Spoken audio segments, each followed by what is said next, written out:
ಅದು ನಾನೇನು ಹೊಸಬ ಅಲ್ಲ. ನಮ್ಮ ತಂದೆ ಕಾಲದಿಂದ ನಮ್ಮ ತಂದೆ ಅಷ್ಟೊಂದು ದೊಡ್ಡ ಹೆಸರಿದೆ. ಇವತ್ತು ನಮ್ಮ ತಂದೆ ಅಭಿಮಾನಿಗಳಷ್ಟು ಜನ ಬಂದು ನೋಡಿದ್ದಾರೆ ಸಿನಿಮಾನ. ಅವ್ರು ಇಷ್ಟಪಡ್ತಿದ್ದಾರೆ ಸಿನಿಮಾನ. ಫ್ಯಾಮಿಲಿ ನೋಡ್ತಿದ್ದಾರೆ, ಹೆಣ್ಮಕ್ಳು ನೋಡ್ತಿದ್ದಾರೆ, ಎಲ್ಲರೂ ಬಂದು ನೋಡ್ತಿದ್ದಾರೆ. ಅಂಥ ಸಿನಿಮಾ ಇವರು ನಾವು ಯಾರಿಗೋ ಬಂದು ಕೇಳ್ಕೊಂಡು ದಯವಿಟ್ಟು ಅಂದ್ಕೊಂಡು ಭಿಕ್ಷೆ ಬೇಡೋ ರೇಂಜಿಗೆ ಬಂದ್ಬಿಟ್ಟಿದ್ದೀವಿ ಸರ್. ಇವತ್ತು ನಾವು ಒಬ್ಬರ ಹತ್ರ ಯಾರ ಹತ್ರನೂ ಹೋಗಿ ಭಿಕ್ಷೆ ಬೇಡ್ತಿದ್ದೀವಿ ಸರ್, ದಯವಿಟ್ಟು ಒಂದು ಶೋ ಕೊಡಿ ಸರ್ ಅಂತ. ಸಿಂಗಲ್ ಸ್ಕ್ರೀನು ಎಲ್ಲ ಸಿಂಗಲ್ ಸ್ಕ್ರೀನ್ ಚೆನ್ನಾಗಿದೆ. ಇವತ್ತು ಒಬ್ಬರು ಡಿಸ್ಟ್ರಿಬ್ಯೂಟರ್ ಕಾಲ್ ಮಾಡಿದಾಗ ಅಟೆಂಡ್ ಮಾಡಲ್ಲ, ಒಬ್ಬರನ್ನು ಡೈರೆಕ್ಟರ್ ಕಾಲ್ ಮಾಡಿದಾಗ ಅಟೆಂಡ್ ಮಾಡಲ್ಲ. ಅಫ್ಕೋರ್ಸ್ ನಾನು ಹೀರೋ ಅಂತ ನಾನು ಫೋನ್ ಮಾಡ್ತಿದ್ದೀನಿ, ಮಾತಾಡ್ತಿದ್ದಾರೆ, ಇಲ್ಲ ಅಂತಲ್ಲ, ಬಟ್ ನಾವು ಕೇಳ್ಕೊತಿದ್ದೀವಿ ಸರ್. ಇದಕ್ಕೆ ನೀವು ದಯವಿಟ್ಟು ನನಗೆ ಅಂತಲ್ಲ ಸರ್, ಇದು ನನ್ನ ಸಿನಿಮಾ ಅಂತಲ್ಲ, ಫಸ್ಟ್ ಇವತ್ತು ಯಾವತ್ತಿಂದ ನಡ್ಕೊಂಡು ಬಂದಿದೆ, ಇನ್ನು ಮುಂದೆನೂ ನಡೆಯುತ್ತಿದ್ದು. ಇದಕ್ಕೆ ದಯವಿಟ್ಟು ನೀವು ಏನಾದರೂ ಒಂದು ಪರಿಹಾರ ಹೇಳಬೇಕು. ನಮ್ಮ ಸಿನಿಮಾ ಅಂತಲ್ಲ, ಎಲ್ಲ ಕನ್ನಡ ಸಿನಿಮಾಗಳಿಗೂ ನಮಗೆ ಪ್ರಾಮುಖ್ಯತೆ ಇರಬೇಕು ಸರ್. ಆಮೇಲೆ ಬೇರೆ ಭಾಷೆ ಮಾಡಲಿ ಸರ್. ಸರಿ, ಚೇಂಬರಿಗೆ ಬಂದ ಮೇಲೆ ಮಾಲ್ ಅವರು ರೆಸ್ಪಾನ್ಸ್ ಮಾಡುವಂಥ ಸಾಧ್ಯತೆಗಳು ಆಯ್ತಾ?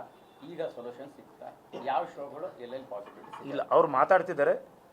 ಅವರು ಸಾಹೇಬ್ರ ಹತ್ರ ಮಾತಾಡಿದ್ರು, ಈಗ ನಿಮ್ಮ ಮುಂದೆನೇ ಮಾತಾಡಿದ್ರು, ಕಾಲ್ ಅಟೆಂಡ್ ಮಾಡಿದ್ರು, ಮಾತಾಡಿದ್ರು. ಅವರು ಸಮರ್ಥನೆ ಅವ್ರು ಕೊಡ್ತಿದ್ದಾರೆ.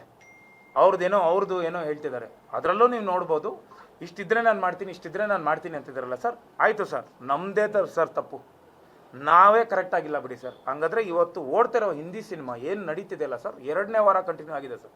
ಅವ್ರು ಹೇಳಿದ್ದೇನು ಗೊತ್ತಾ ನನಗೆ, ಫಸ್ಟ್ ವೀಕು ಇರುತ್ತೆ 3 ಶೋಸು 4 ಶೋಸ್ ನಾನು ಕೊಡ್ತೀನಿ, ಸೆಕೆಂಡ್ ವೀಕ್ ನಾನು ಕೊಡಲ್ಲ, ಯಾವುದೇ ಸಿನಿಮಾ ಆದರೂ ಕೊಡಲ್ಲ, ನಾನು ಇನ್ನೊಂದು ಶೋ ಕೊಡಲ್ಲ, ಒಂದೇ ಶೋ ಕೊಡೋದು ಅಂದರು. ಹಂಗಾದ್ರೆ ಇದು ಹಿಂದಿ ಸಿನಿಮಾ ನಡೀತಿದೆ, ನಮ್ಮ ಜೊತೆನೇ ರಿಲೀಸ್ ಆಗಿದೆ ಸಿನಿಮಾ. 7 ಶೋ ಇದೆ, ನೀವೇ ಬುಕ್ ಮೈ ಶೋ. ಈಗ ನಾವು ಸುಳ್ಳೇ ಹೇಳ್ಬೋದು, ನೀವೇ ಓಪನ್ ಮಾಡಿ ನೋಡ್ಬೋದು.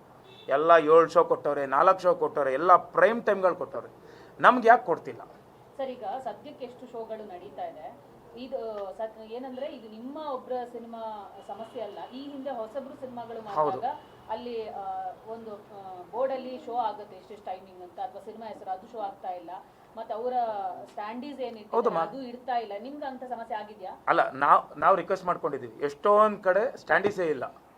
ಆಮೇಲೆ ಎಲ್ಲೋ ಒಂದು ಕಡೆ ಮೈಸೂರು ತಾನೆ, ಮೈಸೂರಿಗೆ ಹೋಗಿದ್ವಿ. ಹಿಂದಿ ಸಿನಿಮಾ, ಇಂಗ್ಲೀಷ್ ಸಿನಿಮಾ ಯಾವುದು ಇನ್ನೂ ಬರದೇ ಇರೋವಂಥ ಸಿನಿಮಾ, ಬಂದಿರೋ ಸಿನಿಮಾಗಳೆಲ್ಲ ಫ್ರಂಟಿಂದ ಹೋಗುತ್ತೆ. ನಮ್ದು ಎಲ್ಲೋ ನಿಜವಾಗ್ಲೂ ಎಲ್ಲಿ ಹಾಕಿದ್ರು ಗೊತ್ತಾ, ಎಲ್ಲೋ ಒಂದು ಕಡೆ ಕೊನೆ ಒಳಗಡೆ ಅದು ಡೋರ್ ಓಪನ್ ಮಾಡಿದ್ರೆ ಕಾಣಲ್ಲ. ಅದು ಇವತ್ತು ಕಲೆಕ್ಷನ್ ಆಗ್ತಿರೋ ಸಿನಿಮಾ ನಾನು ಹೇಳ್ತಿರೋದು. ಇವತ್ತು ದುಡ್ಡು ಮಾಡ್ತಿದ್ದೀರಾ, ಆ ಸಿನಿಮಾ ಇಟ್ಕೊಂಡು ದುಡ್ಡು ಮಾಡ್ತಿದ್ದೀರಾ, ಅದಕ್ಕೆ ಯಾಕೆ ಹಿಂಗೆ ಕಡೆಗಣಿಸ್ತಾ ಇದ್ದೀರಾ?